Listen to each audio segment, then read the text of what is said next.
I said to the Japanese, I said, and on national radio in my country, this is going to be at least a mini Chernobyl. At least a mini Chernobyl. So again, what I said on national radio in my country, because the Japanese would not want to scare their citizens with this knowledge, was that Japan's going to experience, and when they experience this big earthquake, this next big earthquake, Tokyo will be okay, but this reactor problem will cause at least a mini Chernobyl. But their breeder reactor is going to break, causing essentially another Chernobyl. Ed, is that a double containment type reactor? It is, but it doesn't matter. How big an earthquake are you talking about?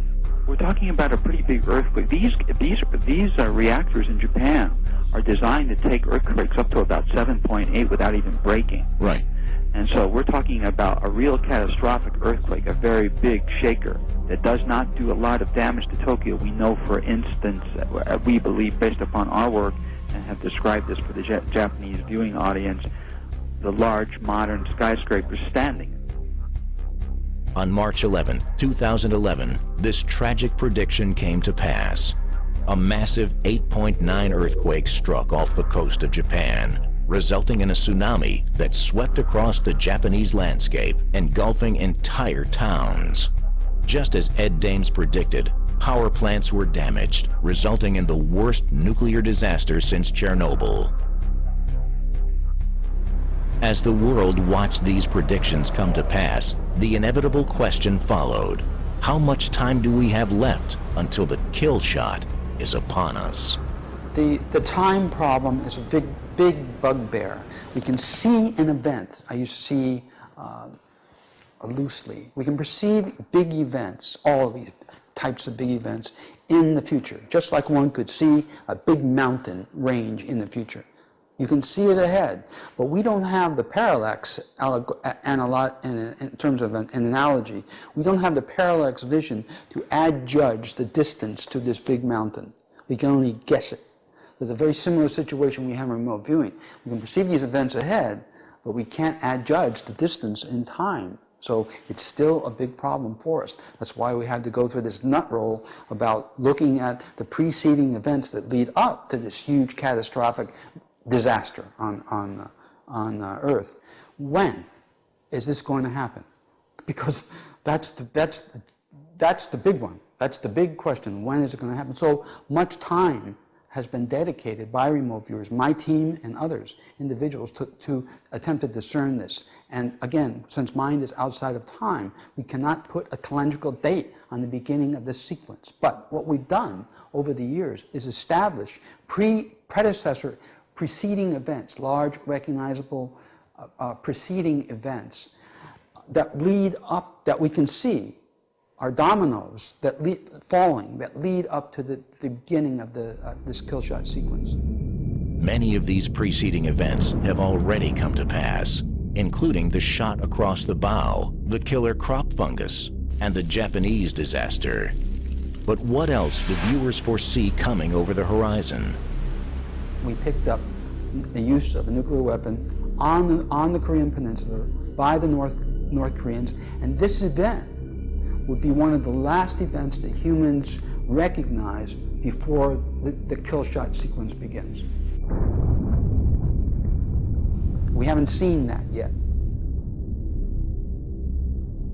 This prediction was revealed years ago to the public on the Coast to Coast AM radio show. At the time, the nation had zero nuclear capability, and the notion that they would use a nuclear weapon as an act of war was widely believed to be absurd.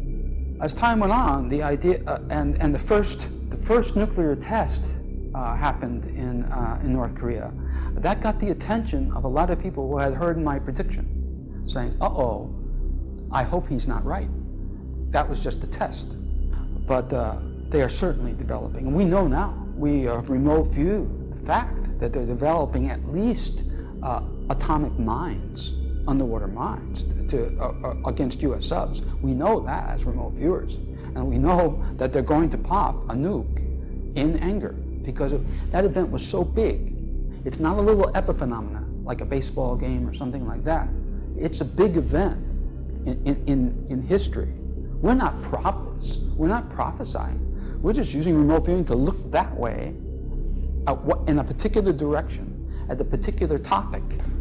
And it's just like turning your telescope onto and focusing it onto a particular target and studying it. That's what we do. We choose the targets. The North Korean prediction appears capable of coming to pass any year now. But there is another event that remote viewers fear the most, a sign that the kill shot is imminent.